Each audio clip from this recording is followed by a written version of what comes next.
haven't turned the audio on, so we've been not talking to the internet. I need to close this vent. Hold on, it's blowing right in my face. Okay. I've done a lot of work. I've done a lot.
Who's gonna do the intro? Not me. Goop, how about you have the honors? Sure. Hello, everyone. I'm not a people person. That's their job. But this is gonna be a podcast that we're doing. If you're open to listen, you can tag off. If you don't tag off, you can log off. You don't care. That's fine. I don't care what you do. So we're gonna be talking about some world building. In later episodes, we might be chatting about other things. But for now, pardon that notification sound. For now, we'll just be talking about hometowns, I believe is the subject we were going for. Oh, also, my name is, if there's anyone that's logging on. The person that's hosting this is Ash, and we also have Karzire. Although he goes by Des Turtle Wordle, and he just goes by Karzire. Yes, you can call me Ash or Turtle, whichever. Your mic is kind of like popping. Yeah. So as awesome as you are at intros, I think I maybe shouldn't have let you go. Oh no, it's a terrible idea. That's completely my fault. I didn't even think about that. Well, I just started.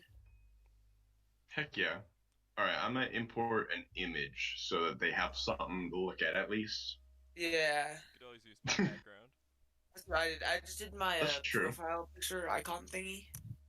Is your background copyrighted, Goop? Nope, it was stock photo. It was a stock image that I did in poor man's Photoshop. Heck yeah. I believe it's That's pretty nice, dude. That's fair. That's not what I wanted to add. So how are y'all's days going so far? That's grammar.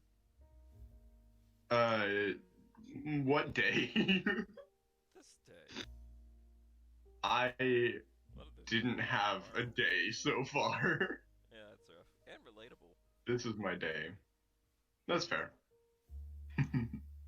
Hey, the audience needs something relatable. Fair enough. Gotta relate to them and all that. Somehow. For the life of me, I can't find a good image. They're all anime gifs or Thea. And Thea is not what we're talking about, but you know, maybe it's a good I fixed my audio, and actually, no, I haven't. idea. There we go. I'd Nice. go with, like, if we're talking about, like, hometowns, maybe, like, a little cottage or something. But I don't wanna make extra steps for you. So, what are all your guys' thoughts That's on a fair hometowns? idea. Should we just start with that, or should we just check in first? Yeah. Well, let's dive right in. Not think about anything else.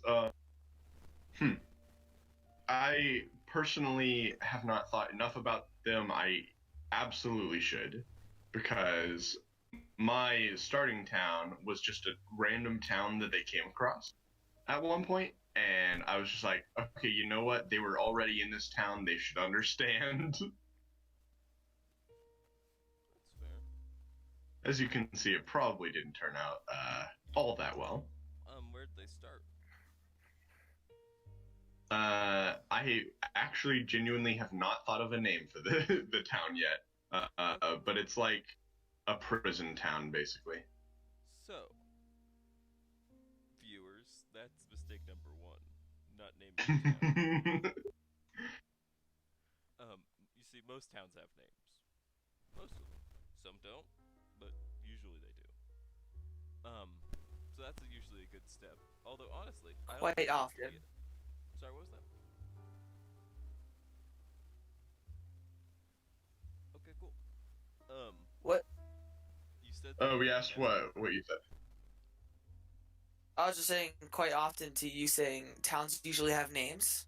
Yes, quite often. Yeah, that's interesting. Although I don't know if it needs to be the first step when you're making a town. Good point. In fact, more than likely you'll find a name if you already at least know a little bit about the town. Yeah. Yeah. However, that doesn't mean you can't start with a name. It just means that usually you'll come up with one that you like more if you wait. Exactly. Sometimes a town name just comes about because you put that many dots on the map and you had to think of names that night. Exactly. Tis why a bunch of Gnome names in- Town. Hi, we're gnomes. Welcome to Gnome Town. I don't know why those gnomes are southern. Heck yeah. All Take I gnomes. love a town. I love a town of just southern gnomes. It's an old-fashioned. That actually be cool. Like it's an old-fashioned Wild West town, except there's just steampunk.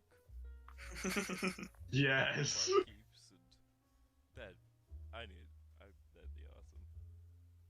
See, like, the gnomes in my world are probably not sophisticated enough to even speak common very often. So that's a thing. Aren't they more like kobolds? Gnomes in your world? They're practically rodents.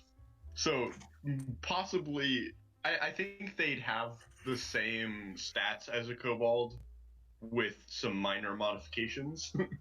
I'm still working on all that. That's why you can see I have tons of things I need to change about my world.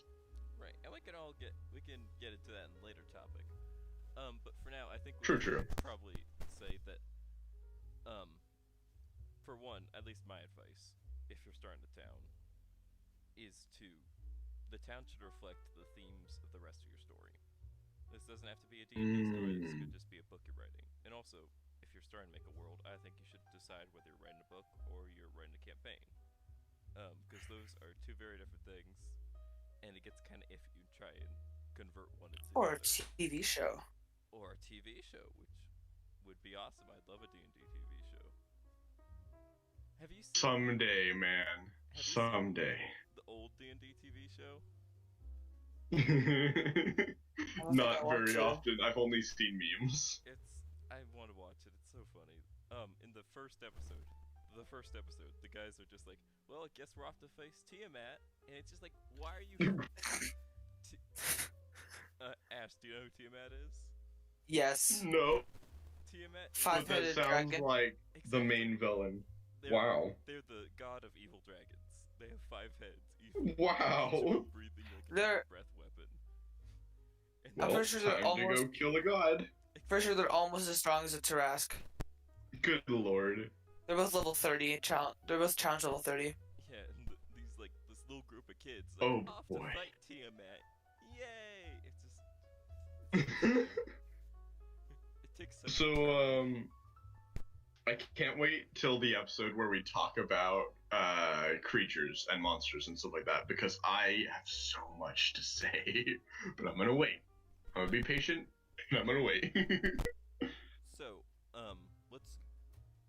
So we all are DMs. We should probably preface that. Yeah. And Yes. we're all insanely experienced, and if you question us, then we will smite you. Yes, I am in fact immortal. Yeah.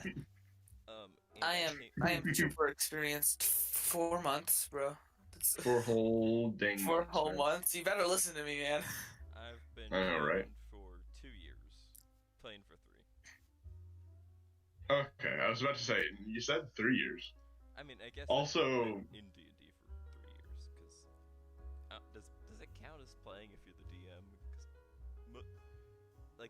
so much of it doesn't really align with the typical definition of play, because it's like shepherding, writing a story, making sure they don't destroy the story. That's fair. Also, I can't remember when my first session was, but I started D&D. I started my obsession with D&D around 2 years ago. Gotcha. So, do all of you have any themes for your campaigns? So that way we could wrap it Heck around yeah. what I was saying earlier. Good idea. I guess mine could be considered. I don't know.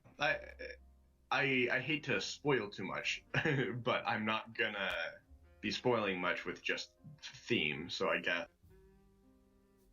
to make it more of a horror approach to magic specifically, but I don't want to go too deep because then the party will just feel like they're not in control, which is not a good idea ever.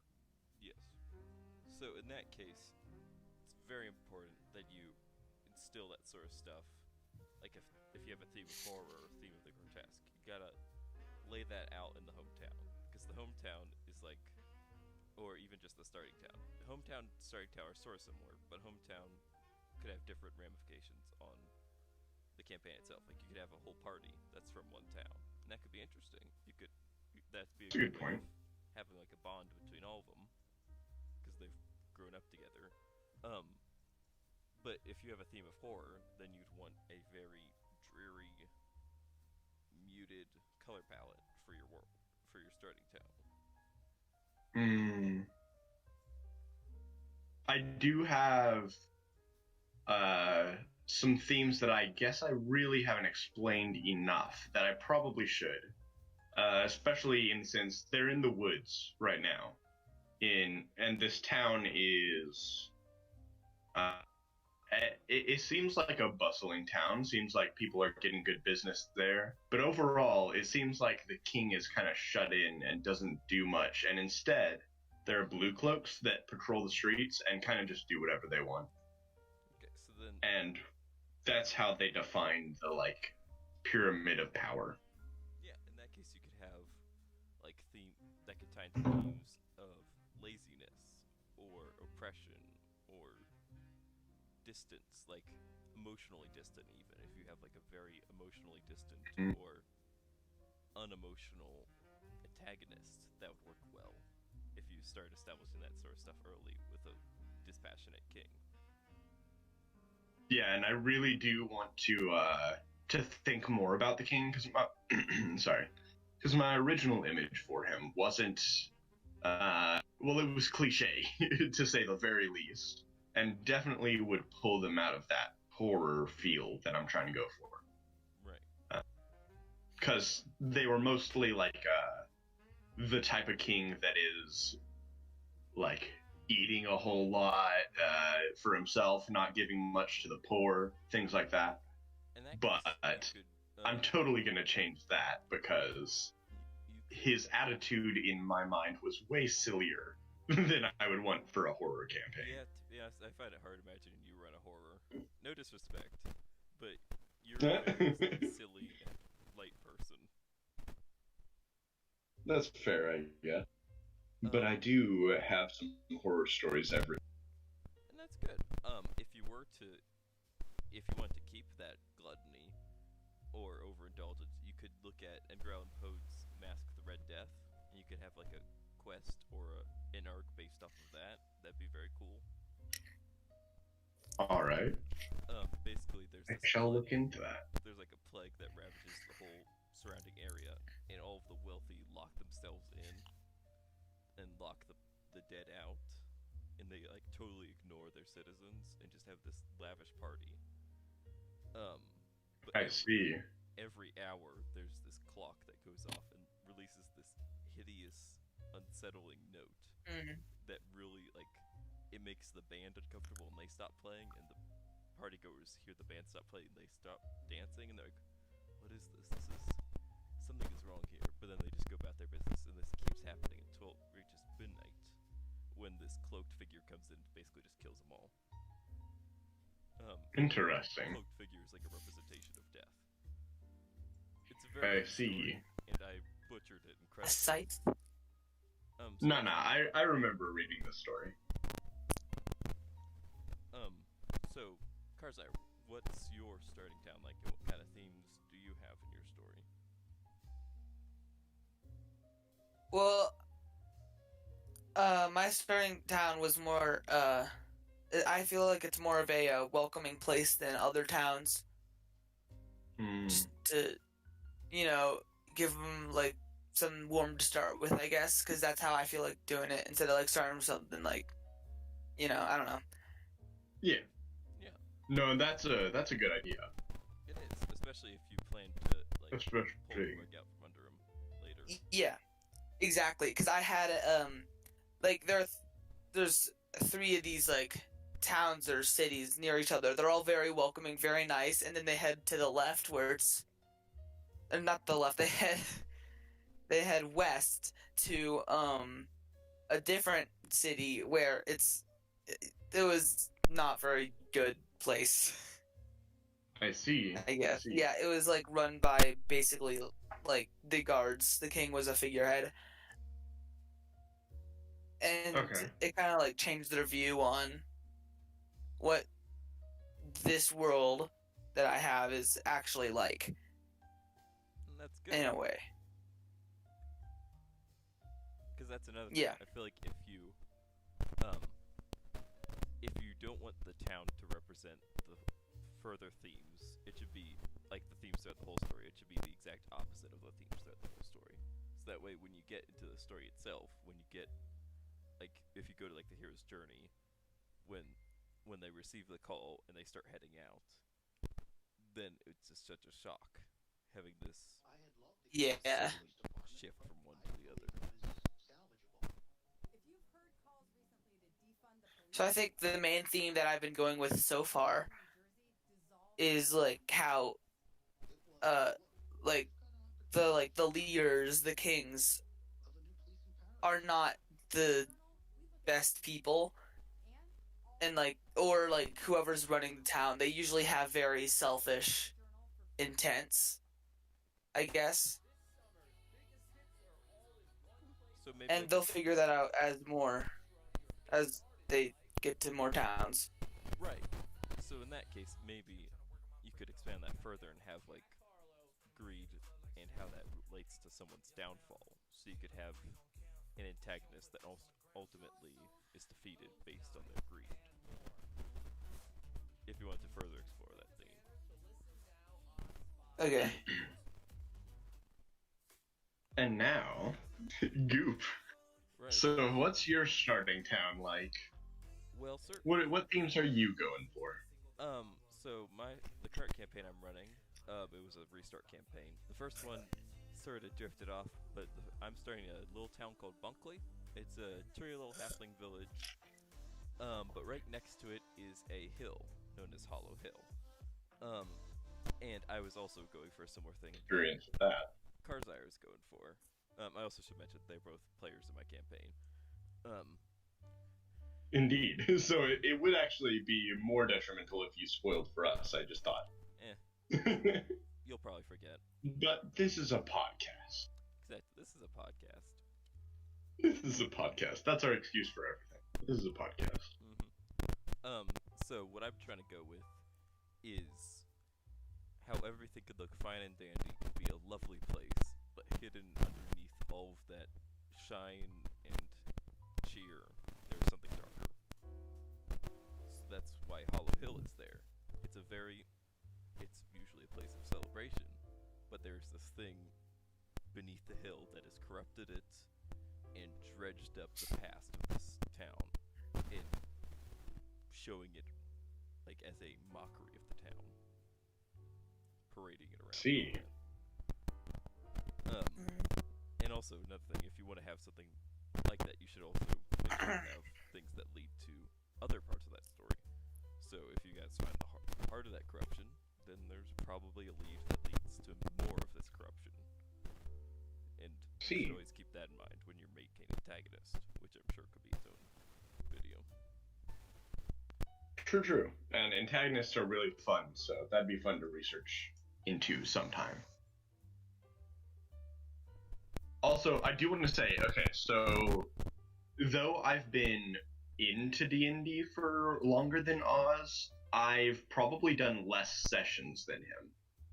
Because most of my time in D&D has been spent thinking of things to do when I do a session of D&D. And I'm only just now writing it all down, which is a bad idea, a bad move for me. I really should have done that so long ago. Very bad idea. I can guarantee you 50% of everything you've thought of is gone. That's true. Even if you're not aware of it, some of that's been lost. And honestly, that's fine, because if your main method of keeping stuff in your head, if your main method was just leaving it there in your head, then that naturally weeds out the weaker ideas. That's fair. That's fair. And all the ones I like more, I still remember. So that's a good point. Then again, I wouldn't know if anything I don't remember is something I really liked. I would just forget everything because that's just who I am. That's entirely I fine. feel you. Things a lot over time, and that's why something I'd recommend to anyone who's getting into world building is take notes. Every little scrap of idea might not be good now, but you can keep working at it and make it into something really special. I thought you were gonna trail into a sponsor, a sponsor territory. Available. That'd be very nice. Dude, if World Anvil sponsored us, yeah, that'd be pretty on brand. Anyway, but that's aside the point. Definitely take notes of everything you can. What I do personally is I have a journal for when I'm in session, and you could even just have that journal on whenever you want if you're like writing a book. But I also use the notes on my phone, so whenever I have an idea, I can just write about it. I could pull one up if you want, as an example. Alright. All you really need is like a header, and then a handful of explanations about the finer details that come when you write a header. Because that's also good about it. When you write a header, that helps you think of other things. So this was That's a good point. This was for a potion. Bottled Up Rage, a potion saved on Pinterest, is brewed with 2 teaspoons ground coffee, 1 cup werebore blood, or 3 cups of distilled cavefisher blood, and ground up petals from the Ferorum sea daisy. Though cavefisher blood is more easily procured, the process for distilling it to the proof necessary for the potion is closely guarded by the Dwarven Guild and Half Sol. And that's, I could go on, there's some more, but just like going through listing details, you could then go later into your notes and explain each detail, and that it's like fractaling. It allows you to expand from this, then from that, then from that, and that's, I think, the beauty of world building, really. I see. And that's a good idea about it. Usually, when I think of a good idea, I just sit down and I'm like, okay, how far can I expand this one idea? Which is a bad idea, because as you just illustrated, if you fill in the details, you can go back and add the minor details later. Exactly. And usually it'll be better, because you've had time to think about it. Yeah. Or even you haven't been thinking about it, and you just come back with a new brain, and your brain's like, "Hey, try this," and you're like, "Okay, brain, I guess I'll listen to you." Exactly. Right. True. Not always, but most of the time. Not always. You do sometimes get exploding bags, so it's not all. They're not all winners. Excuse me. I actually scientifically thought through those bags recently, and they're very plausible. In your own made-up science. Anyway. Nope. I genuinely looked into the chemistry and science of it. Well, yeah, So I feel like I won in that situation. keep to yourself that. So Karzai, what we're talking about is he made these bombs that are basically explosive water balloons. Nice. Okay, they're not that unscientific. They're like, basically, they look like almost like baseballs, and they're like sewn together with leather like baseballs, but inside there's something explosive. The problem. Nice. Heck yeah. The problem with having a baseball, though, we're not gonna get too far into this. You can't. A sphere is a very hard shape to make, at least in my understanding. So True. So it's a sack. yeah. So it probably just be an animal gut that was cured and had a bunch of like explosives put in it. Realistically. Realistically. Like water skins. Water skins are actually bladders.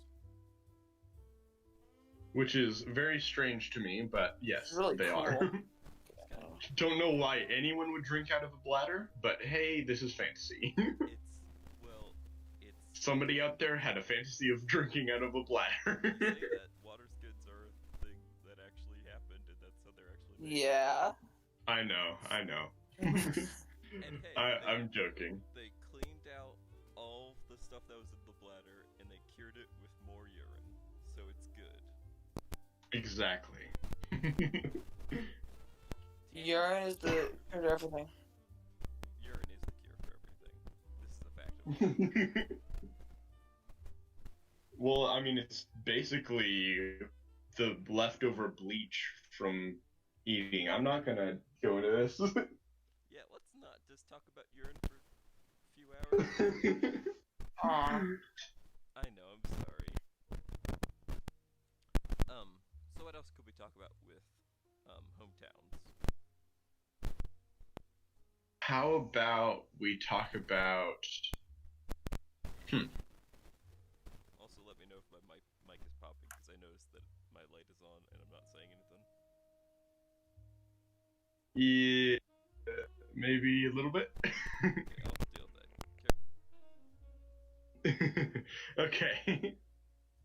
So, Hi. you know, names would be a good thing, especially since I really need a name for my town. What town? The starting one? Yes. Seems a bit self-indulgent, but sure. Indeed. I'm not going to be shy about that fact. And that's good. And what's your process for making towns, Oz? Or Karzire? Well, I usually start with the names. Like, I'm gonna try not starting with the name. Okay. It's never a bad idea to start with a name. It's just usually you'll be happier later if you wait. Then again, sometimes you'll just think of a really good name and it's just great, so you don't have to move on from it. And that's fair. Usually what I do when I'm writing names, and this goes for pretty much any names in my world, is I'll take a word or a couple of words and I'll try and blend them together and I'll like mess around with the spelling and stuff like that. I see. For example, As you suggested to me, Startington. Which sounds awesome, actually, genuinely. or you could go with Startarin. That's true. Go with Sturt. Sturt's a good start. Sturt. Start town. This is Sturt Town. Sturton? Stairton? Yo, welcome to Sturt. Commenson? Commenton? That's a good idea, actually. Compton sounds like a normal name. Very true. a lot of what I need to be careful with is I tie a lot of lore in, I think way too much. Probably. So usually when I'm making a name, I'll have to look into why they would have named the town that in the first place. And that's good to think of. But my personal strategy when I'm writing is just going for the bare minimum, and I can flesh that out later. Because I know if this is an Town. writing. Town solid. Heck yeah. Towntown Abbey. My general process though is going with the stuff that's most likely to be interacted with, and all the tertiary stuff I can figure out in the background if they ever visit again. All right. Because I know that for the most part, players aren't going to say, "I go to the town archives and find the town's founder." True. Unless you have a mystery based around that, which would be an awesome idea for a session, but you're probably not having them regularly investigate the bloodlines of a town's ancestors and all that. That's true. You are a fool, and I pity you. What if their character is just weird? Kidding. Well, That's just their character. They just like interrogating people. I guess you're just gonna have. I mean, there's something you should prepare for. If you know that one of your characters are going to be like that, you should totally prepare for it. Exactly. And what I would do for that, is I heard this advice that I think it's a great idea. One thing I'd recommend to all your viewers is checking out WebDM. They have a great bunch of advice. One of the advice they give is I think it was them, having a bunch of note cards with NPCs that you just plop in anywhere. So That's a good advice. You got a name, general personality, maybe an occupation, but the occupation could be changed if you need to change it. So that way they go to the wharf, who do they see? Pull out a note card, they see this gentleman. And you have a fully fleshed out character that you can write some more stuff about as the conversation progresses. Because the part about improv, I'm too tongue-tied to say the whole word. Improvisation. Thank you. Is that you're likely to invent a lot of new details throughout the conversation. True. That's true.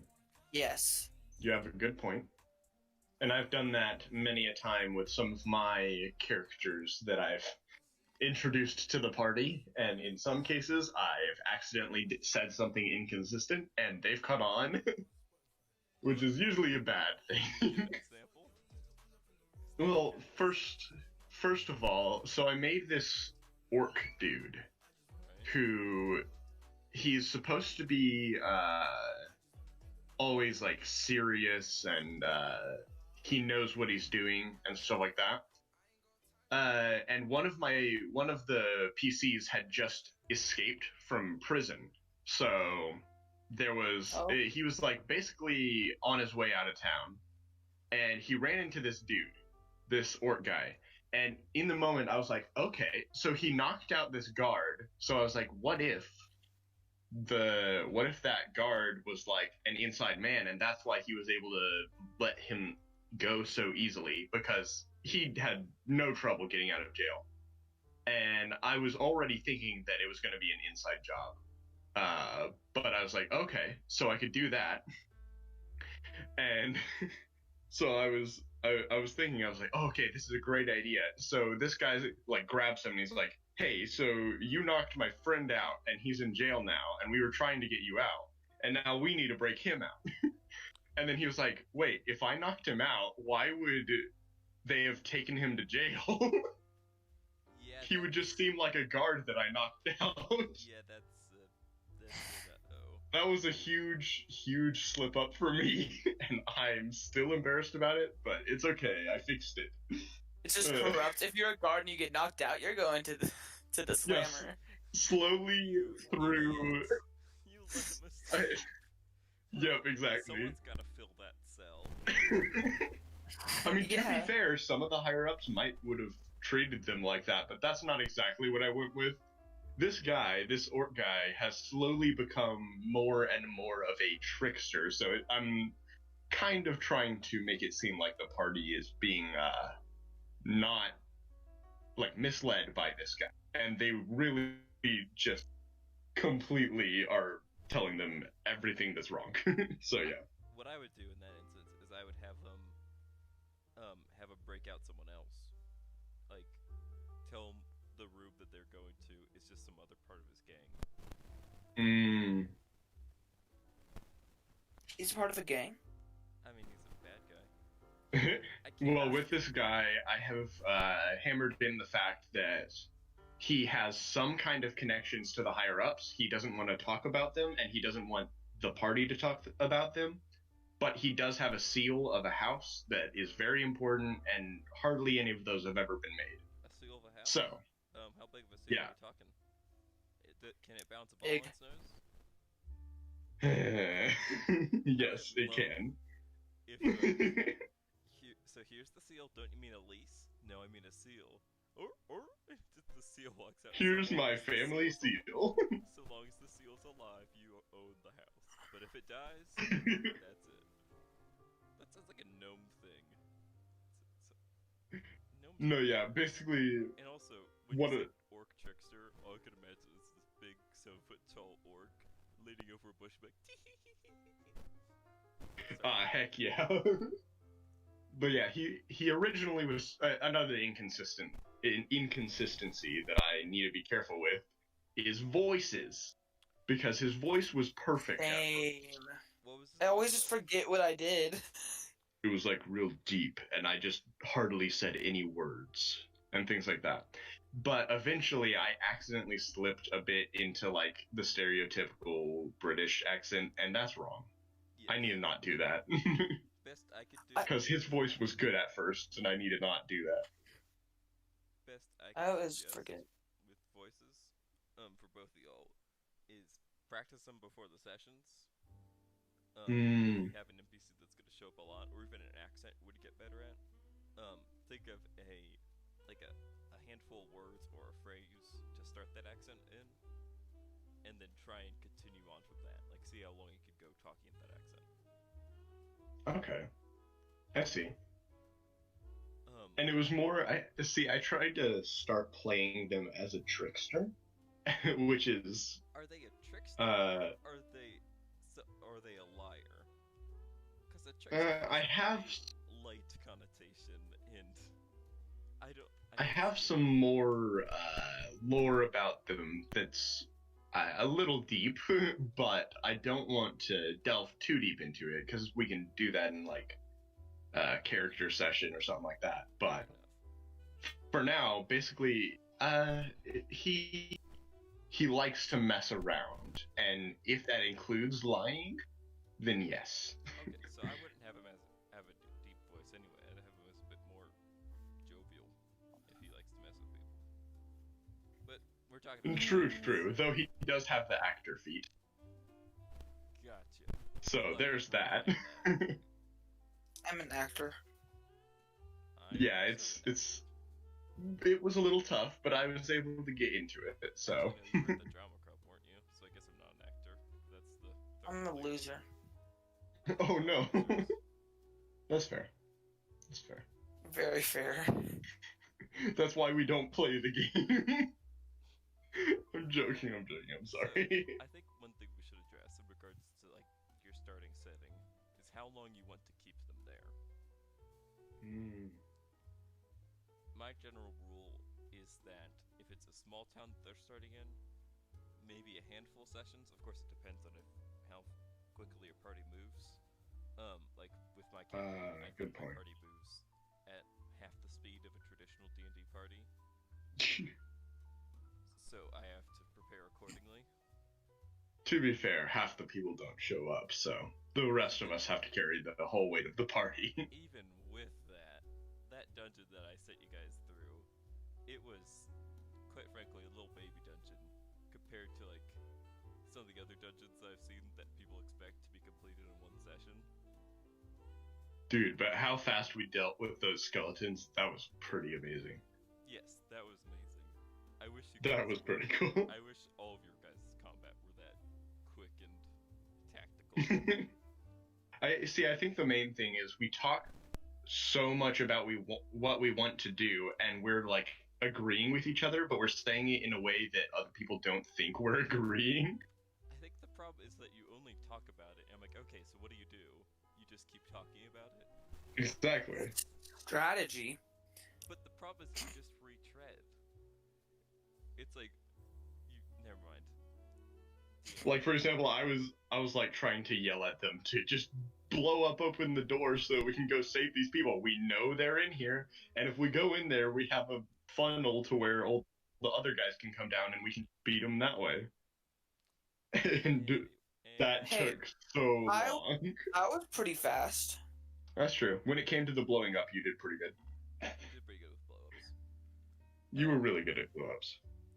So, but going back to what we were saying, trying to determine how long they should be there. If it's a small town, I think the smaller the town, I think the fewer the sessions you could run there. I see. But if you have them in a city, you should have them for a very long time, for quite a while at least, because in a city there should be a lot of things for them to explore. True. So, And my city, my starting town, is supposed to be not the biggest city, but definitely bigger than what they usually are familiar with their characters. okay. And also, going off of that, I don't think, because you mentioned that you're setting it back to the prison. I was, but then again, those were like my session zeros. I'm changing a whole lot for session 1. Gotcha. Because I would recommend Oh. doing that. And also, yeah, what? What? I was agreeing with your O. I was curious what he's got to say. Where do you change it? Oh, me? No. Okay. No, I don't know. Other person that's in the podcast. Oh. I'm kidding. I To say the Anthony. Yeah.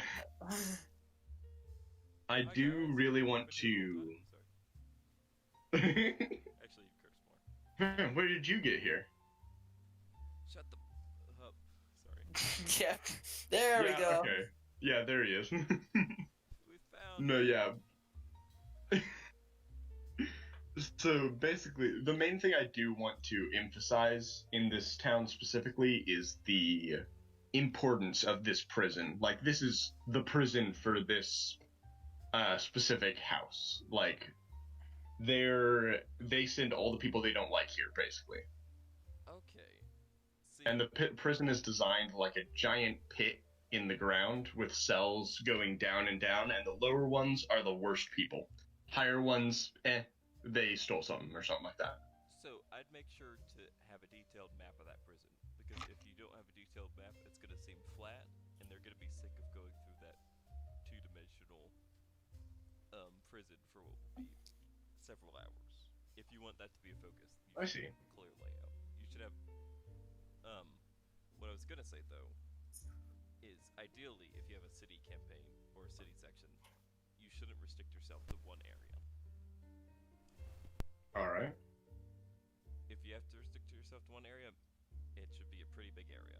So like a dock ward, they could go over the docks, they see someone boarding a ship, they could try and have a ship chase, they could do all sorts of stuff. Then they hear that someone's smuggling, they go for the warehouses. Then they hear that the smuggling is because of the dock masters. They have to go to his office building and all sorts of stuff like that. Like make sure that you leave options for them to go to all of the points of interest rather than forcing them into one point of interest. Yeah, totally. Do you think when it comes to like dungeons or stuff like that, do you think it's a bad idea to give the NPCs a map of it, You mean but like not with much detail? have the NPCs like they have a physical map that they could give them? What do you mean? Do you mean the NPCs know their way around, or the NPCs have a physical map on their person. Like, you give them a map of the like the place that they're in, but it wouldn't be detailed, so they wouldn't know what was contained in each room. Just that there's like a room there. See, that could work. Although what I would do with that is that adds a bit more work on your end, because then you have to make a scaled down version of the map you're working with. Yeah. That's fair, I In guess. reality, I guess it would just be control-Zing all of the secrets. Yeah. But, That's also true. Or hiding all the layers. Best I would do is maybe a sketch of the layout. So like if they have like an accomplice and it's a heist, they're like, okay, so we hear that let's go this way, this way, this way. Or even a heist, you could just give them your actual map. Maybe leave out the secrets, and you could say they found the blueprints. That could be interesting for a session. In which case, you'd want to make sure that there are a bunch of like entrances that they could get in from.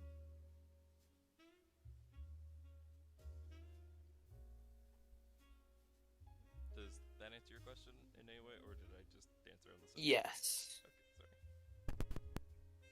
Yeah. And in terms of a dungeon, usually you want to think about, like, who would have seen the layout, or where would they have gotten the map. Yeah. But if it's the case that, like, maybe someone has looked in there before, maybe some of the rooms aren't all that filled out, and you have, like, a general sketch of where things are. And Yeah. that's kind of leading back to what you were saying. Like, you didn't want to add too much detail. And But then you totally have, like, a general sketch. Like, someone yeah. peeked in each room, tried to look around, and just got out before anything bad happened. Yeah, so what I did, I put them through like this weird like building thing. Okay. There's more to it than that, but they got Yeah, a no, map. okay. They got a map of what it used to be. Ah. So there was like a bed. You could see a table and chairs, but when they went into these rooms, it just wasn't like the sketches in the rooms weren't accurate. I see. That's a cool idea.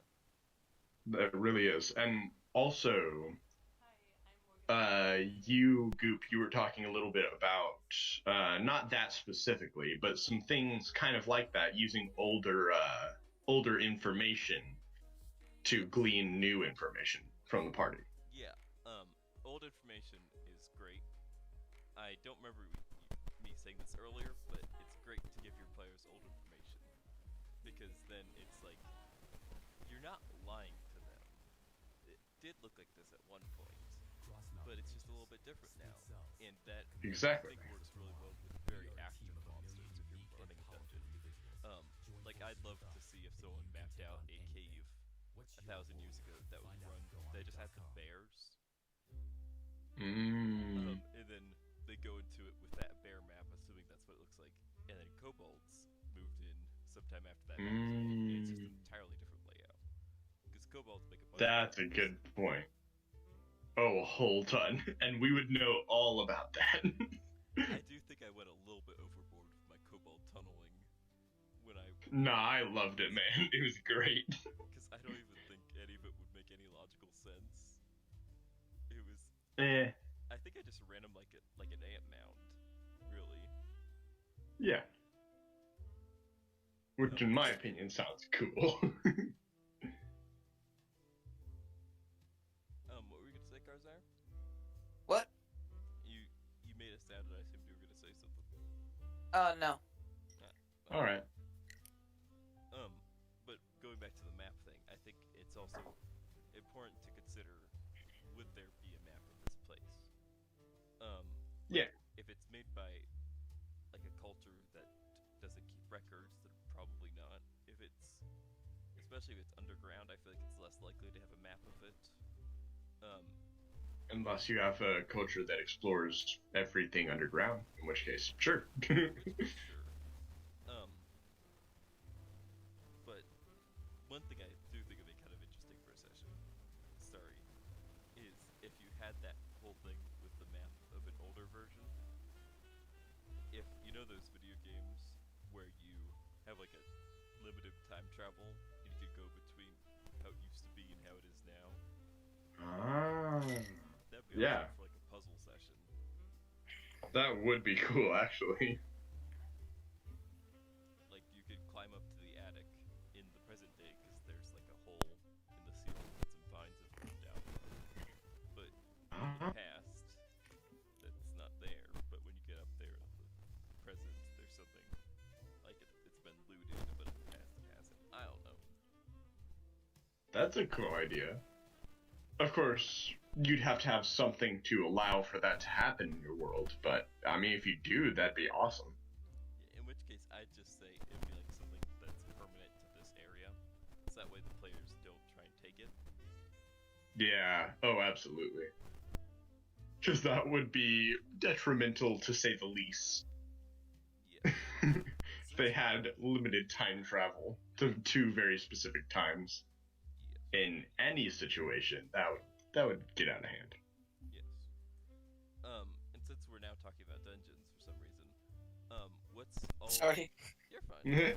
What's No, all it's okay. y'all's favorite kind of trap that you've ever heard about or used? Ooh. Oh man. Well, now here we have to get into what you define as Any a good trap, Or oh, okay, yeah, that's a good point. A trap you because personally enjoy, you would enjoy. Okay. others. okay, so like something that you would like to see them get through or not get through, either way. Mhm. Well, I love oozes, and making ooze rooms is fun. Especially gelatinous cubes, because if you really play up how transparent they are, Yep. that's very entertaining. However, as a player, I absolutely hate them because I know. they're so... You can't tell how to get through them. That's fair. I think the problem is that most of the ones I threw at you were the ones that have, like, what's the, let me see the exact term. There's like a term for objects that, for things that just appear as something that they aren't. Uh, Like, because the oozes that I threw at you, I think had a similar thing to what mimics do, of how they appear as something. Let me see. okay. False appearance. And also transparent. I threw a lot of stuff at you with false appearance, and I think that's what made you dislike oozes so much. That's fair. Because I did. Well, and to be fair, I did not like oozes before then. That's fair, and it's good to know. But Psycho because was we're genuinely smart afraid of oozes. or something. Nah, no, I did. It wasn't like something I'm terrified of. It's just I personally have had experiences with oozes that were unpleasant, to say the least. Gotcha. So your answer's ooze. Karzai, what about you? Any trap or hazard you especially would enjoy throwing at your players, or would want to throw at your players? Well, I haven't really had experience with traps yet because the one like main dungeon like building was like basically like an invaded like house player kind of area. I don't know what I just said. It's like kind of like a palace that someone like lived in, Right. and then it got like invaded by orcs, people like that, because they wanted, I don't know. So like, yeah, I that was a see. while ago though. That's a cool idea. But though. however, one of the orcs was like this mage with that did magic, because that's what a mage is. Yeah. And in one of the rooms, which was the kitchen, he made all these cracks in the floors that were like 30 feet deep. Goodness. Yeah. Wow. But they were only an inch wide. No, they're pretty wide too. And then there were archers You're like, oh, on the other side of these. sorry. That There are also- archers on the other side of these. Gotcha, that's Okay. pretty cool. my favorites, I really like kobold traps because so many of them are just ingenious. Like there's this one of they have mud or like sand or something like that they're light enough that they don't sink through, but anyone who's heavier than sinks Oh. through. And there's a bunch of like punji pits under the mud. Another one I really enjoy from kobolds is they just drop bear traps on people's heads, and Oh, good lord. it's such a brutal thing, and it's also so random, and I just find it funny. My goodness. Although I think my all-time favorite one, if I had to pick one that isn't a kobold one, is there's this puzzle I heard of. I think it's called like the Countdown Room. There's this YouTuber called Zbashu that did a video on it. It's this empty room that has a door with a bunch of unlit numbers in a exotic language that are just carved above the door. And in the center, there's a big red button. So you push the button, and then the whole room goes dark, and you see the numbers above the door start to light up, and there's a countdown. Uh-oh. And then as it gets closer to 0, all sorts of stuff starts to happen, like the room starts to shake, you hear all these weird sounds, and if you push the button again, it resets the countdown, and it goes back to normal. Interesting. So the players investigate the room, trying to see if there's anything else that they can do to stop the countdown or like prep it so that way whatever's happening doesn't happen. Ultimately, the solution is just to let it go all the way down, and once it reaches 0, the lights come back on and the door opens.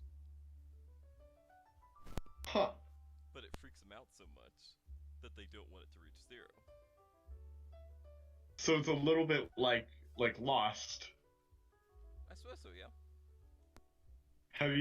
You've watched Lost, I'm guessing, right? I have not. I am lost in that okay. regard. Well, So, if you'd watched Lost, you would understand. There's this, I won't spoil too much, but there's something a lot like that in Lost. right, I know that much. Okay.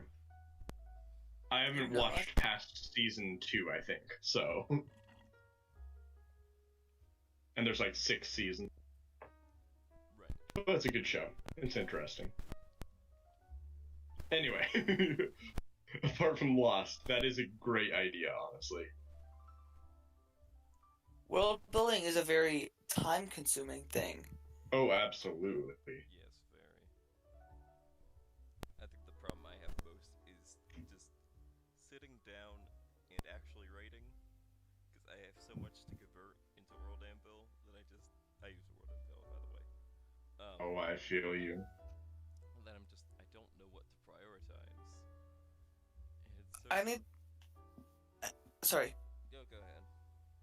No, you finish. It's just so stressful, is all I was gonna say. Oh, well, okay. I'm not exactly, like, sure how to use World Anvil yet. Okay. That's something I need to work on. Yeah, and they have, like, tutorials on basically every part of it. So as soon as you go to a thing you haven't been to, there's a tutorial. That's true. And they have a YouTube channel where they have tons of them as well, if you really need to, like, look it up somewhere else. That as well. Sort of similar to World Anvil. Have you ever guys heard of Storium? It's sort of something sort of interesting that I think would be maybe interesting on a stream. Oh. It's a writing exercise that my sister introduced me to once, where you have one person that's sort of like the DM. They set up the situations, they're the moderators. But it's a cooperative creative writing exercise. Ah. So everyone has a character with personality traits and flaws and all that, and they just have to describe how they react to the situation. Oh. You cut out. What? Yeah, I think you cut out, like, a lot. Yeah. Am I better? Yes, yeah. Yeah. I believe so. You just have to, like, describe how you would react to the situation. And it's pretty cool. I haven't gotten very Okay. far in it. I was just every time I'm gonna start doing this because this sounds fun and it'd be a good practice. I'm like, this tutorial's taking so long. Why can't it just? So I've never gone to like an actual session of it. I see. Secret tunnel. Sorry. That sounds like D&D, but you're writing it down. Exactly. And there are a lot of cool group storytelling games that I think are good. Good exercises in improvisation and God at that time, as well as storytelling. Alright. It helps you be a lot less precious about your stories, which is if you're going to be a DM, something you have to learn to live with. It is your world, but it's also the player's world, and that's just something you gotta accept. True. Also, you know how I said you were better? Am I worse? Perhaps. Can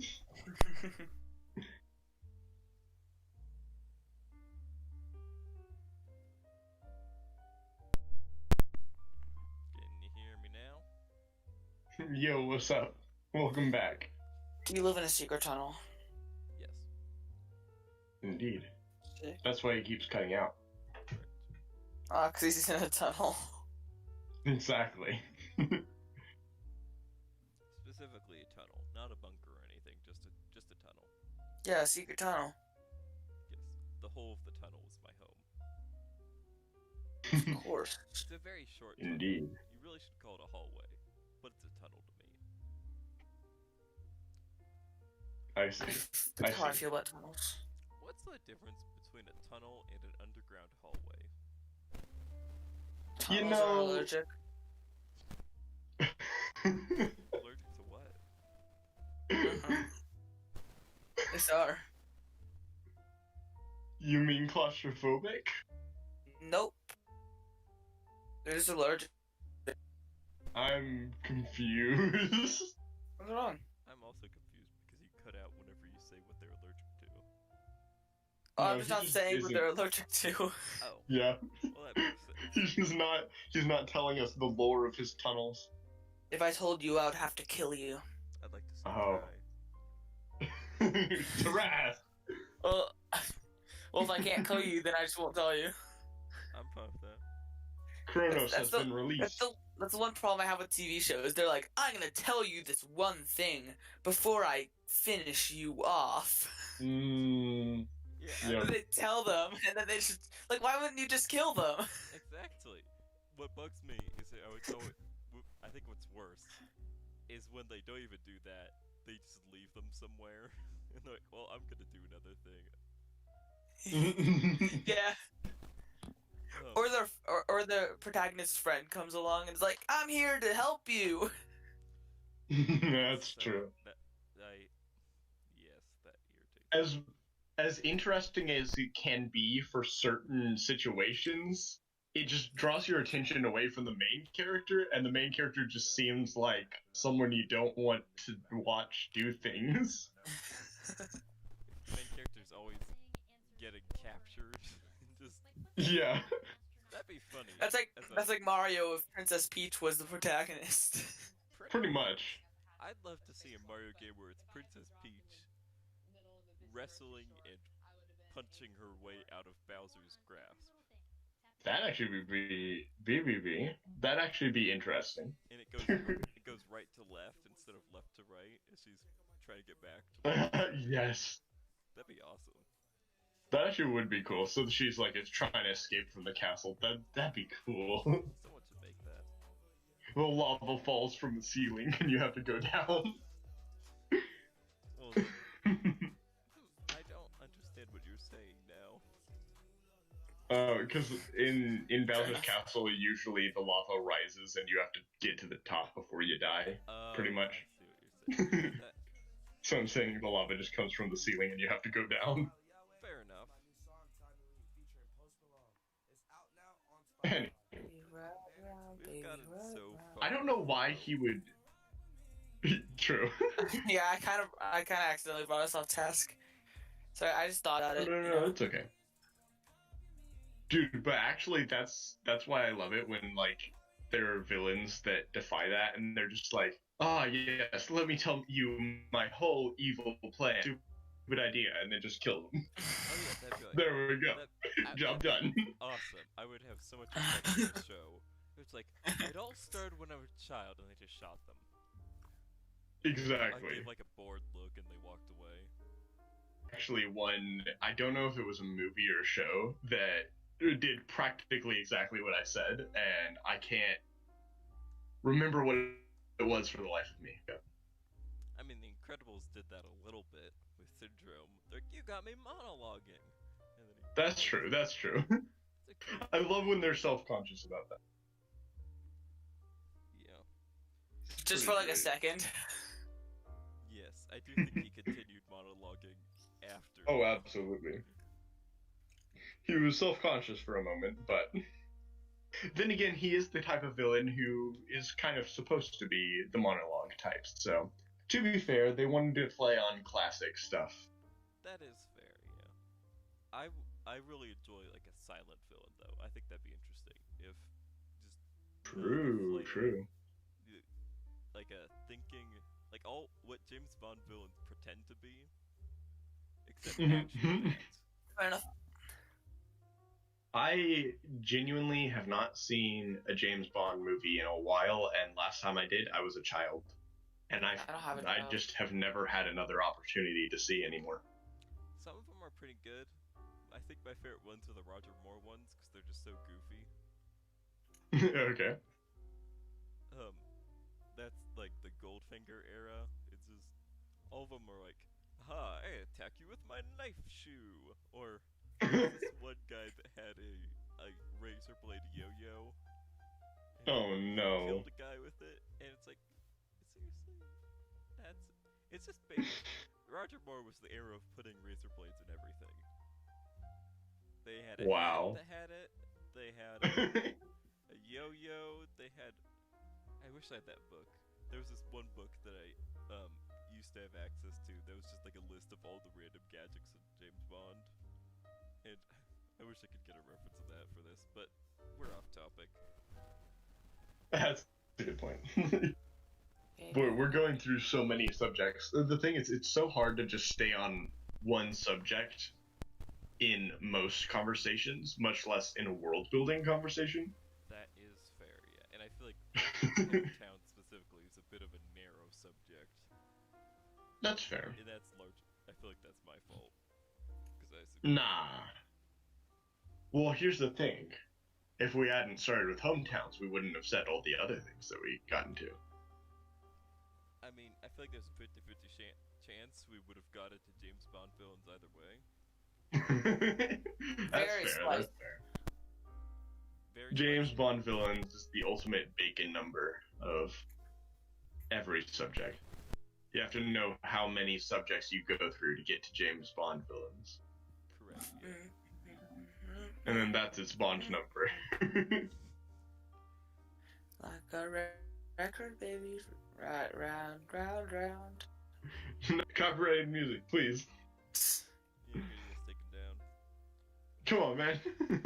What about world building in a realistic, like a hometown in a realistic fantasy or an urban fantasy?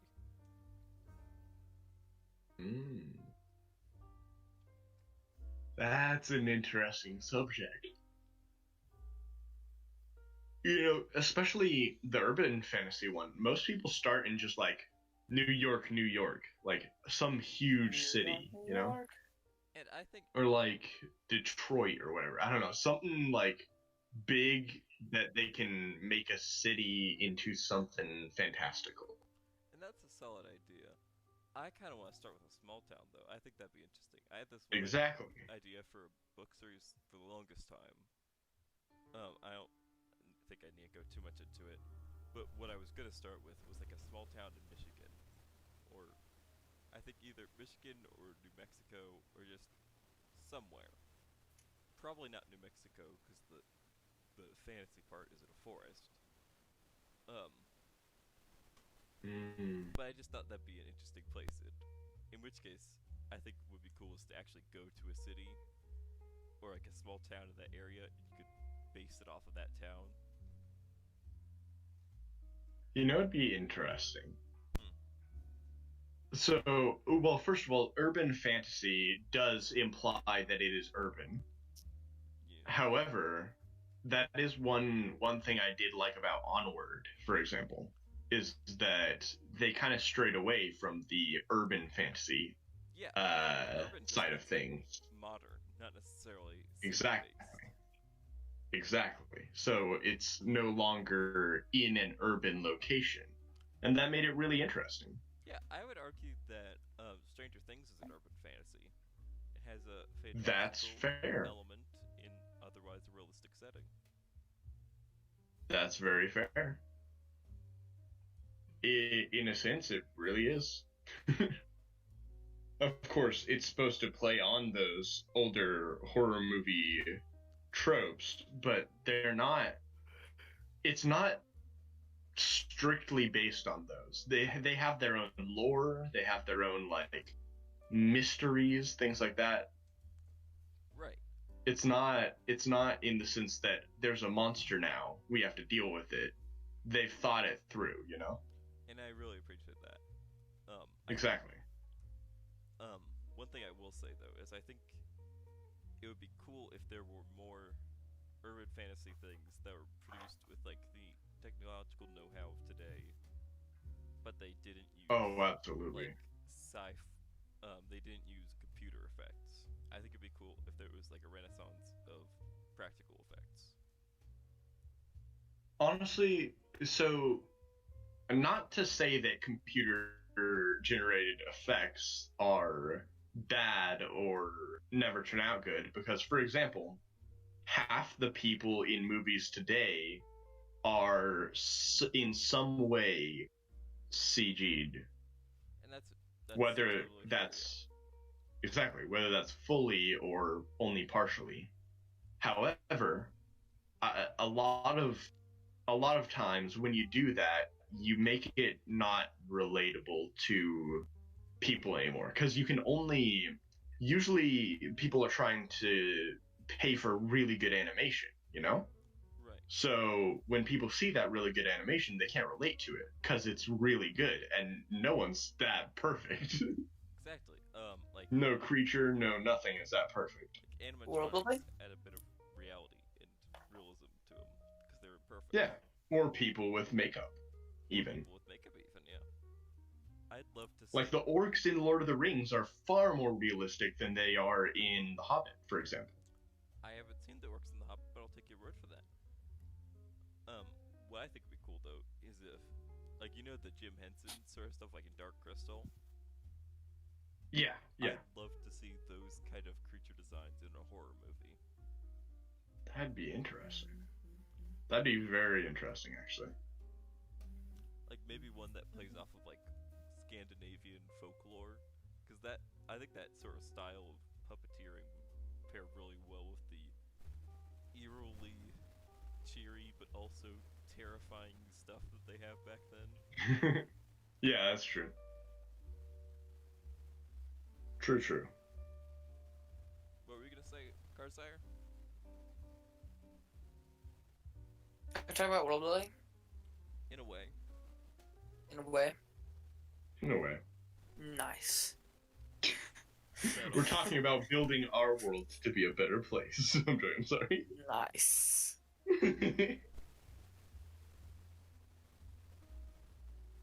Anyway, Anyway, so hometown names. hometown names, right? I think hometown names should reflect the purpose of the town, what the people are like there, and going off of what I said just earlier. Usually, I would name it is like an amalgamation, or is it a portmanteau? Is that I don't know. just like You know what? I don't know, man. a messed up version of the actual word? What were you I'm sorry. I just mine's not really, since I said I made the names first, right? saying? Right. Yeah. And I should stop doing that. I made the name first. Just to sound like a name. What? Yeah. What's the names you got? What kind of names you got? Of my towns? Yeah, like what's? How about not like all of them, but what name are you most proud of? What do you think is most suited, or even just you think sounds the coolest?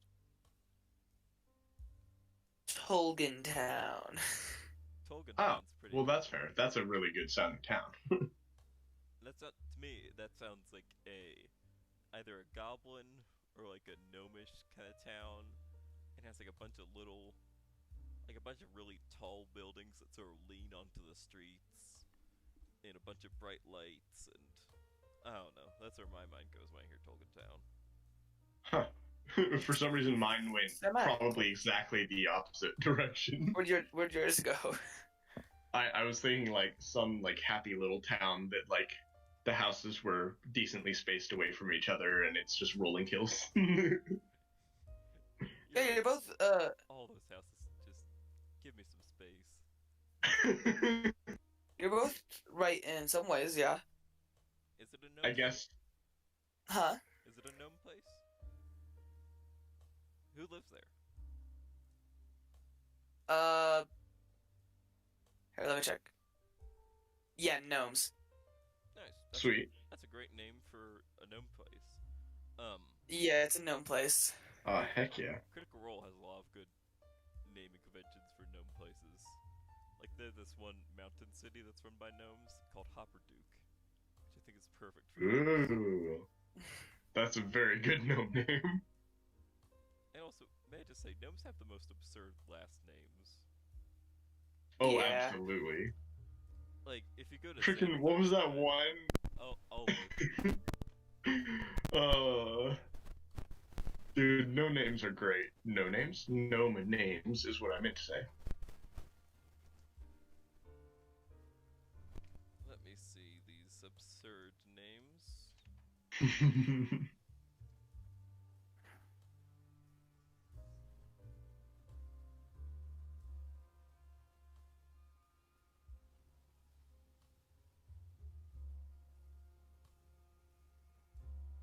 You spin me, sorry. I have a pin, and I can stab it through the microphone if I need to. I don't think that would work. Ow! Sorry. I was wondering where you were I going got with you. a pin. I have a pin, and I have an apple. Dibble stib? I'm gonna stab this apple and then summon a dark magic spell. Namfoodle? Namfoodle? Summon Good a dark- lord. Wobbles? And I bring it around to gnome names. I have Gribblepin here. Dabbledob? Fiddlesticks. Body knock. I mean, hey. That's kinda gross. Cockapoo? Body Oh, knock. good lord. Knock knock, who's there? Fiddlesticks would be an interesting gnome name, but now that I know who Fiddlesticks is, it just makes me scared. I'm So, sorry I ruined that for you. no, I love it, is the thing. Bruh, you know I love scary things. Right, and there was a thing that was sort of scary that I remembered. You really should check out Oxenfree. I think you'd love that game. Oh? I feel like you've told me about it before. I keep forgetting, I think. It's like, it reminds me of the sort of vibe of not Stranger Things, Life is Strange. Except it's 2D, and there's a bunch of ghosts, and you have a radio. Oh, okay. I looked it up and I see what it is. Huh. It's pretty cool. Okay. Probably not stream friendly though. Oh? They curse quite a bit. Oh, well, if your stream is marked for mature audiences, And they cussing curse. is nothing. That might be something, actually, so thank you for saying that. No problem. Does it say any slurs? Not that I'm aware of. I haven't played through every. I don't think it does. I don't think it should. I don't think it should. I mean, don't should think it's wrong anything? way, but A lot of games do. That's that's fair. weird. Yeah. Such as I'll talk about this later. But yeah. Good idea. Such a No, I'm not. thimble I was knob. gonna say not. I'm not actually gonna say the word. I'd never do that. Just we should probably go back to world building while on stream. Yeah, possibly. Yeah, we should go back to work. Probably a good idea. What do you I'm really good at ideas. I know. Since it was Heck your yeah. idea, what do you want to talk about? You could lead this one. Oh no. You just say, oh no, or ooh no. I've Ooh, led no. like 2 of them already. That's fair, I guess. Ash, have you led a conversation? You know, okay, no, I did for a little bit.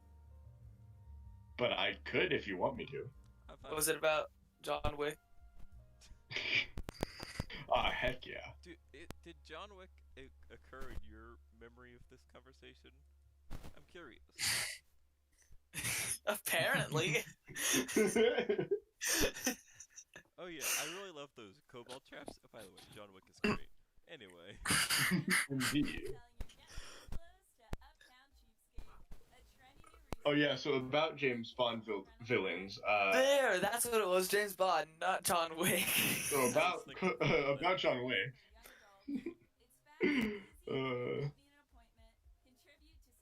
To be fair, John Wick is a pretty cool series. And also, I wasn't really listening during the conversation of the James Bond. Yeah, I know. That's fair. It's the only conversation I wasn't really listening to. Actually, no, it's not fair. How dare Wow. you? It's fair as in, yeah, I know. It's the fairest in the land, Yeah. actually. So, Ash, we're Okay. going to say what kind of thing you were thinking for hometowns or world building or whatever we're going to talk about. Ow. So. Hospitals? Is that where you're going with that? Hospitals. I mean, hey, that wouldn't be a bad idea. We could talk about like all the things that a town needs, because that's something that I have trouble with Same here. in general. Um, Like, So, Goop, For lead the example, conversation. I have a huge city, but all I've made up for it are these 2 taverns, a hard. library, Ain't a prison. a prison, a pawn shop, Why do you have a pawn and shop? a slums. Because it's a Pawn main shops part of are the story. good. Yeah, but that seems so random. And also, a slums isn't... Okay, if you're... You need to work real hard at that city if you're having slums as a singular object that you have completed. And that's why I said we should talk about this. Hey, You're did you head to basically the just slums reiterating today? my point. Did you head Look to at this building, it's the slums. Yeah, they'd be like, okay, so I just started planning. Well, got I my guess- Had it sorted. No. See, it's less of a slums, and it's more of just an abandoned part of town, because everyone moved out of there. Well, there still are going to be stuff there. Once all Well, the paying people there's move houses. out, all of the non-paying people move in. So you got to figure out what all those non-paying Yeah. people are going to do. Oh, and I figured that. Well, okay, the sewers is another thing I have, because they've been there. That was a big part of it. That's good. Fire. Earth, Water. Water. taxes. I'm a tax bender. Let's talk about tax. Tax Pulls out a bender. calculator. I got this. Heck yeah. You just adjust the sales tax on things. Tax vendor. Sees a piece of paper that says like, never mind. That joke is bad. Hey, bending would be kind of cool though. Writing bending, ink bending. That'd be cool too. Ink But, like, bending. imagine if you could have like a stack of paper on the other side of the room, and you do like bend them around you like with an air current, and you shoot off all these sheets, and they like that'd hurt. Like super fast moving paper. Just by I don't think it would hurt as much as fire. If it's being bent like water, I imagine it'd hurt. Like That's also true. Because water doesn't hurt when you're slapped with it, does it? Yes. Have you ever been slapped by water? have you ever been slapped by water? Have you ever been slapped No, by water? but I'm just telling you that you don't know if it hurts or not. Have you ever been stabbed with a I- legion of magically propelled airplanes? Here, how about this? Have you ever been Yeah. shot by a water gun, and does it hurt? No. No, but water bending is like actually strong. Exactly. That's what I'm saying. Is the bending is what makes it actually Okay. hurt. Like, I've- So you can turn it into an object. It goes fast enough you could take off someone's head. Listen, If I that's- know Oh. water. then it'd be I know really water. scary. I know water can hurt because I was once at the pool when I was a little kid, and the water like above that like sprayed down was really strong, and then it felt stingy. So I know it can hurt. And also, There's proof. There's also water cutters. My skin used to tingled. cut through steel. Man, the freaking water That's- made my skin tingle. That's a very good point by Goop. Goop, It's say that point to pain. Ash. There also are I water know, cutters, but- which are, I know, but how many people have you met that can do that? That can waterbend? None. No, that's what I'm saying is it's usually the pressurizing of the water that makes it actually hurt. yeah. Like for example with the whips and things like that they use. You mean like they compress the water? Yeah? They like magically Totally. diffuse the water so it hurts more. So imagine if you could do that with water, Hey. you could do that with paper. Compressing water? That is physically impossible. I stand by Actually- paper bending. First of all, it is possible, and that's why hydraulic fluid is not water, is because water can be compressed. Hydraulic No. fluid can't. And also... so yeah, anyway. Paper bending's cool. We got off topic. So, what sort of stuff you need in town? You need to have. You need to decide who's in charge. You need I guess Go ahead. technically water is Oh, come on. slightly compressible. Look, Slightly.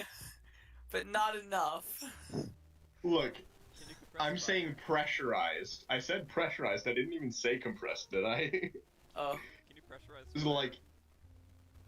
Exactly, fire is just inherently painful.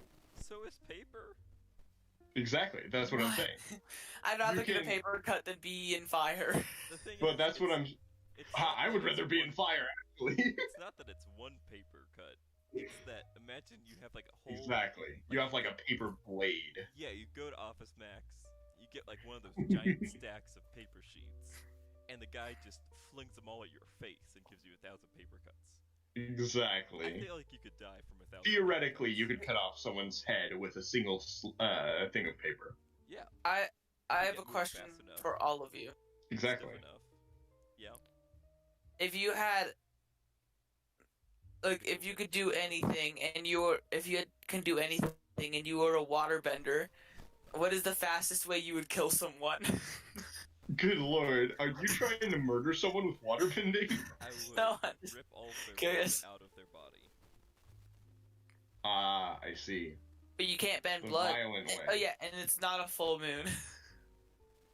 Okay. I would do that thing that Doctor Strange's cape does in the Doctor Strange movie, where he wraps around someone's head and he slams them to the floor.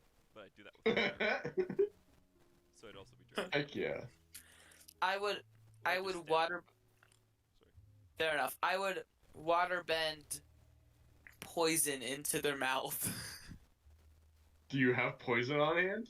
I think Yep. this was a variable that wasn't mentioned. Oh, if you could Yeah. do stuff with mouths, then I would freeze all their saliva. Heck yeah. I mean, Freak you out. to be all fair. the saliva in your mouth is froze. Yeah. you'd be completely dry and insanely freezing cold. Ash, how do you? As they're panicking, you stab them with the foot. How do you, Ash? I think I like the gracefulness of waterbending, so it'd be very interesting if someone twisted that, and you just have this string of water flowing through their hair, and then all of a sudden it stabs right through their heart, and you're still waterbending it. I'd love Yep. to see street brawling waterbending, where it's just Oh, good lord. harsh punches. It's not all that flowy stuff. It's just you put a bunch of water in your fist, you freeze it into brass knuckles made of ice, and you just clock them. Oh, heck yeah. That's what I'd be as a waterbender. You'd be a straight brawling waterbender. I'd be an Uh, earthbender that bends water for some reason. out of every single bending type, what do you think fits you the most? Earthbending. That's pretty cool. I like waterbending. I like water bending. I think I'm too clunky Water for any bending's of the great. other styles. That's fair. I would like to think that I'd be the graceful type who completely destroys your family. I feel like Ash, you'd be airbending. Nah, Yeah, you're right. I don't have the same like mentality as they do. I guess I don't have Yeah, the same see, beliefs. there's the thing. I meant There's Ash. the thing. You have to Oz, be I agree sound with you. mentally to be an airbender. That's fair. I could see, Yeah. I could see myself being an airbender in like the Legend of Korra sense, where they got a bunch of airbenders that weren't monks. Oh. Did you ever see that? No, I didn't see The Legend of Korra. I haven't. I need to rewatch it because I need to finish rewatching Avatar first. But there's this one part where there's like like everything becomes unbalanced. So like He the like sucks the air out Yeah. of the mouth. So the spirits like, Good lord. just make a whole bunch of people in the world suddenly become airbenders. And Okay, one wow. of them is like he's a guy that's like a convicted murderer or something. And he just suddenly is an airbender and he learned how to fly and he killed people by making a vacuum around their head. Well. Yeah. That's not good. He like sucked the air out of their lungs. Yeah. I don't understand how that's okay and I can't bloodbend. Because you were asking. That's fair. Airbending. I do think See, one thing about airbending is you have to airbend, you have to airbend so many different elements, and yet waterbending is only H2O. that'd be cool if there's an airbending style where you separate out the molecules and make like explosions. Well, yeah, you totally could if Combustion Man. Combustion. It'd just be the Flame Alchemist in Full Metal if you were just doing that. Oh god, yes. Yeah, I think Oh. I don't really like. I haven't finished the Legend of Korra, and I don't think I'm going to. I didn't really like it. And that's fair. The Korra's really annoying. Yes. Yeah, she's like really selfish. They just completely break the She's just a rules hard of the other contrast. universe. Well, I think the reason. Oh my goodness, absolutely. I think that's because it's been a long time since then. Yeah, And bending has advanced quite a bit since then. and then people are like, Okay. "Yeah, don't compare this original work to Avatar because that's not fair." Yeah, don't compare this original work with the same world, same like spirituality stuff, same characters, just a few new ones, same a lot of other things.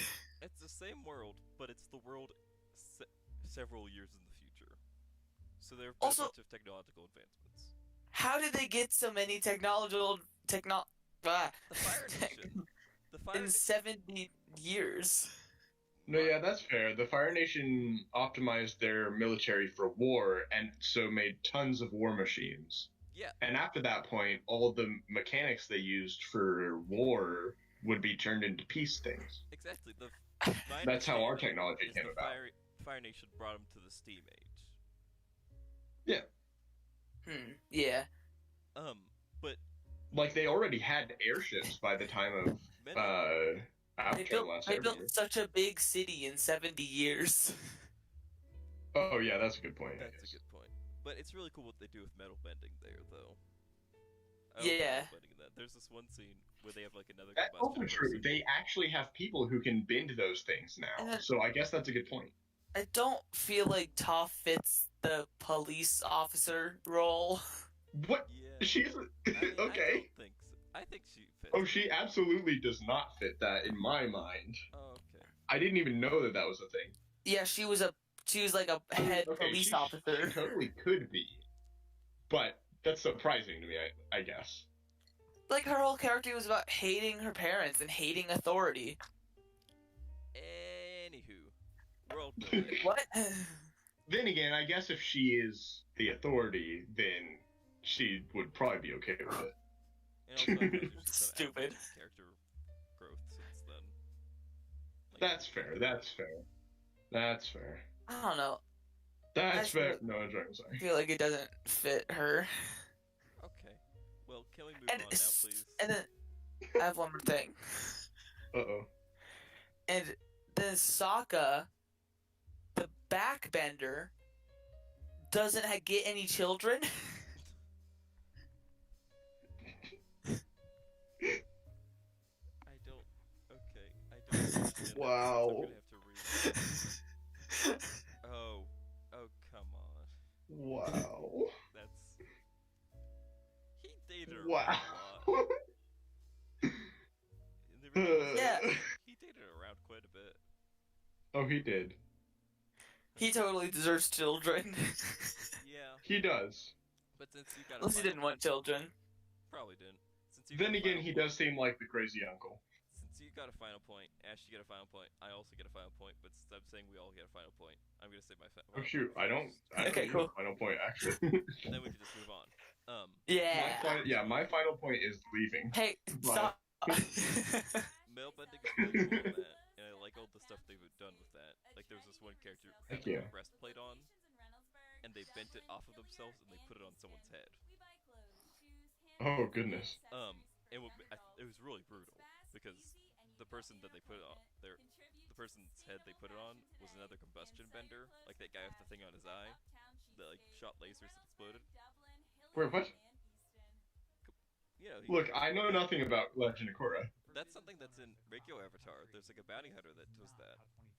Oh dang it! Well, it's been forever since I've watched that. When they're in that one air temple that like hangs under a cliff, I think he attacks them there.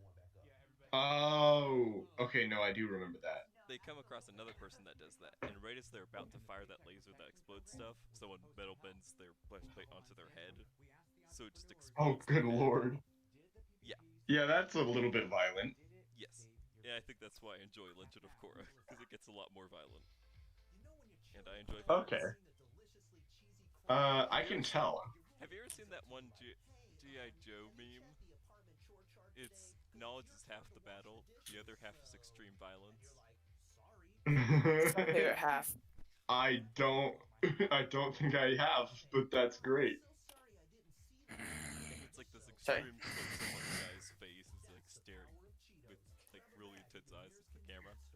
Anyway, world building, World building. hometowns. Hometowns. What's important to a hometown? You should have a What leader. is important to a hometown? You should think of the sort of stuff. You should have a leader first off, and you should also establish what is the primary like export of the town. You can figure out imports later, Oh, that's a good point.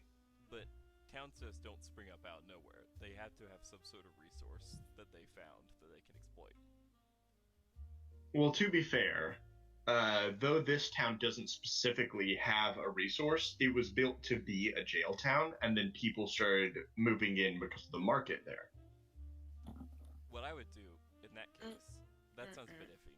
No disrespect. What I would say is it expanded outside of the guards. So the guards built their homes there so that way they could sleep not in a jail. And then their families came with, and then their kids didn't want to be guards as well, so their kids started doing other things. Then it expanded from there. That's fair. But that's the same thing. Are you high about leaving? Wait, what? Now trace it down in your mind. Anyway, so also I should mention because we were only going to do this for 2 hours, I set an alarm so that way we would be doing this forever, and it goes off in Oh, that's 20 fair. minutes. In how many minutes? 20 or so. 23. I thought it was ending at 11:30. What time is it where you are? 11:21. What time is it where you are? 2020. I thought it was going to be 2 hours. Yeah, but we started a little bit late. Oh, that's fair. So That's fair, I guess. I set an alarm. I set. Is it a? What is it called technically? You said I a set 2-hour I alarm. set a timer for 2 hours after we started. Is what I did. I see. Here's what I was thinking I would do was I'd end at 11:30. I'd end the stream, and around 12 I would start another like the Skyrim stream that I planned, just so I had like a little break time in between. That's So fair. do you want to start? Like, do you want to end soon then? Because I can cancel my alarm if you want. It's your choice. No, keep your alarm going, but after we end, it'll go off. Yeah, there we go. That man is Genius. genius. Exactly. So then we have 8 minutes. That's a horrible voice crack. 8 minutes. 8 minutes.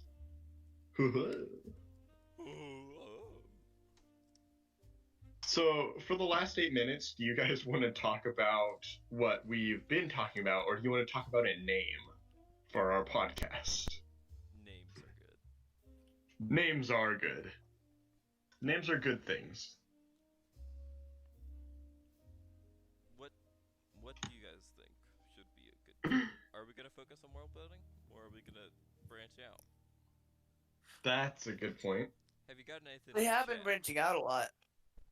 That's also a good point. Then again, everything we've talked about have had something to do with world building. I feel Killing someone with water bending. Yeah? I feel like we should just vamp for 2 hours and not. Is that the term? I don't understand young people. Vamp? I don't know. Vance?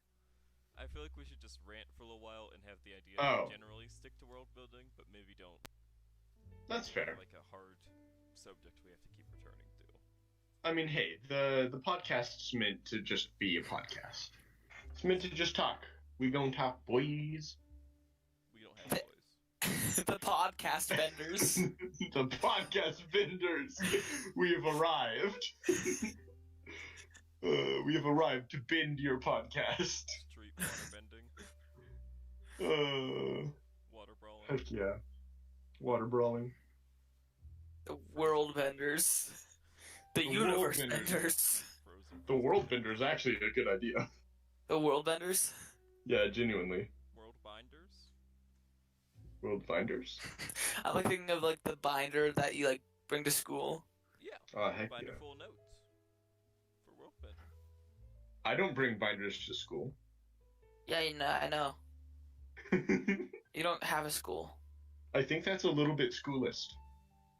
Yes. Okay, school You're man. being schoolist. Uh-huh. Wow. I am. So world binders. Dang. World benders. What's going Schoolist. Sorry. What's Now that I thought about it, world benders is almost definitely taken. The firebenders are benderist. that's not on topic. But it's true, but also not. What about world binders? Is that a thing? Can someone Google that? Someone with better internet than I? World binders, your source for custom binders and folders. Well, that's They seem chill. that's Probably bad. They probably won't. I think Wait, what the That- heck? Planet binders. Listen to this. Hold on. nakedbinder.com.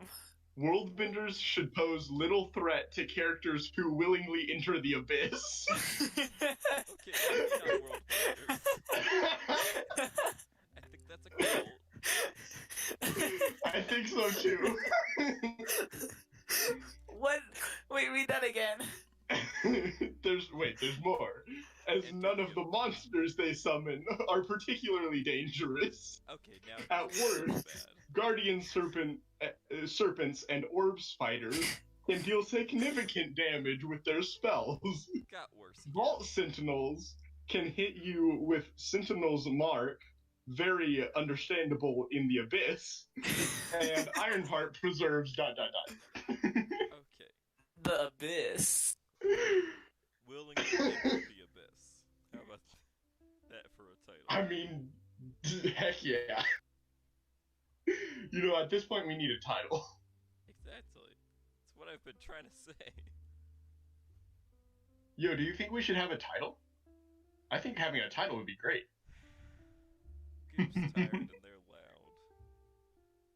loud. That's fair, that's fair. Hey. Let me look up willingly enter the abyss. I don't want it to be that. That's dumb. That's fair. I'm gonna check how my stream's going on Dropping did a new thing. Heck yeah. Did you know they're posting twice a week?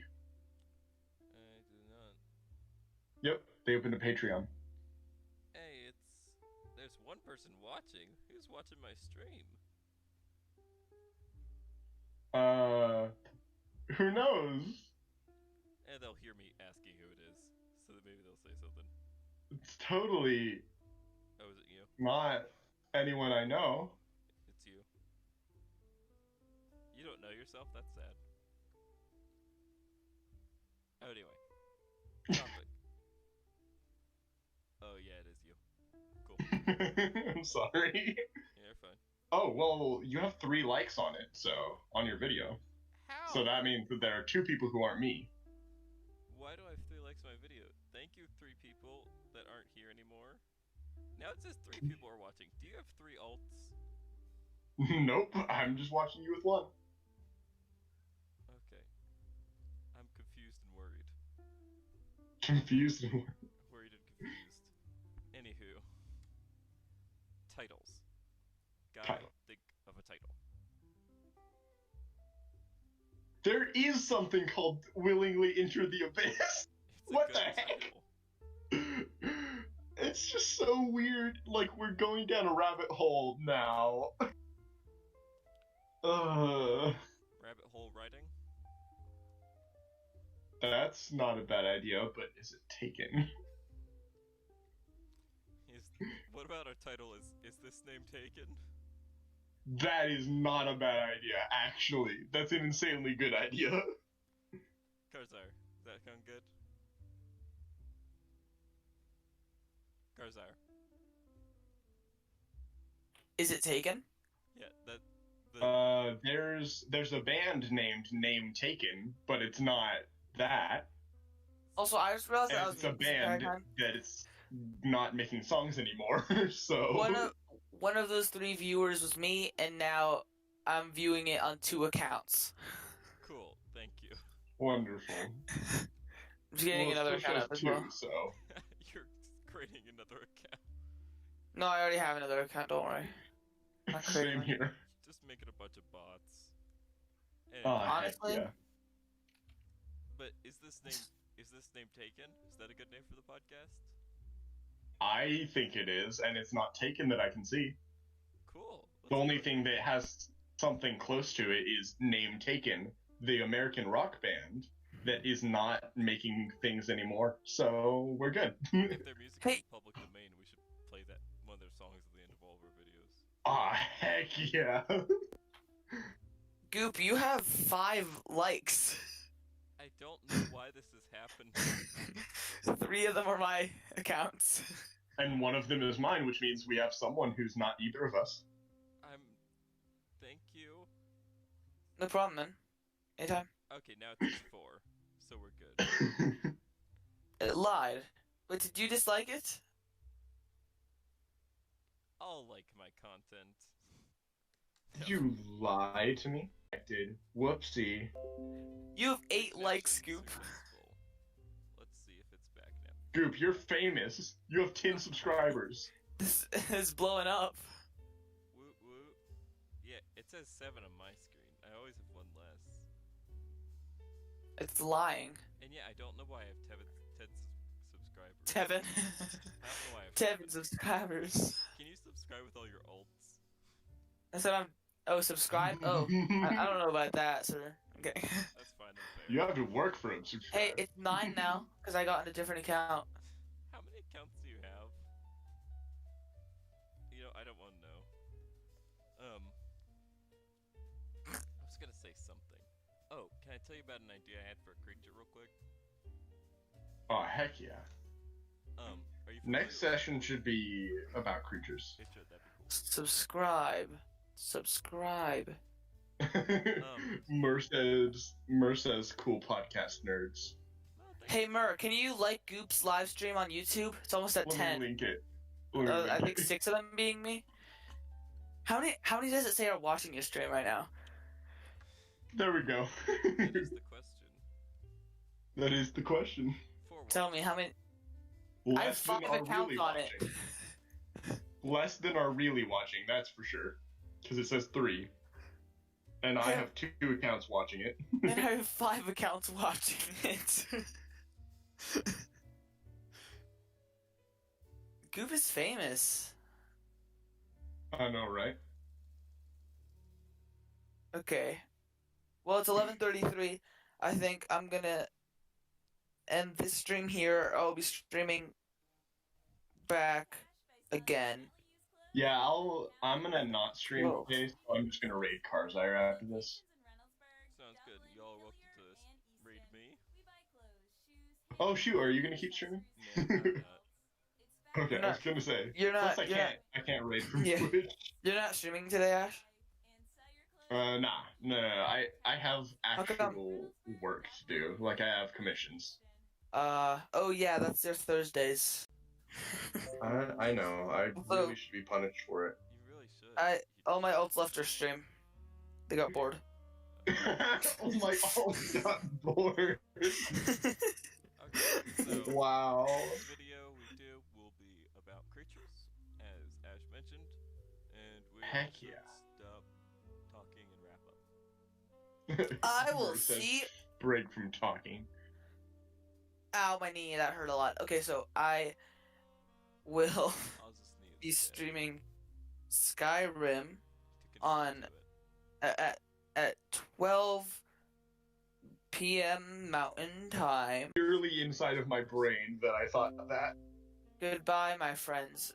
Goodbye. Take care. Ash, you should totally be on a voice call while doing commissions, so if I have a question, I can ask you the question. Perhaps.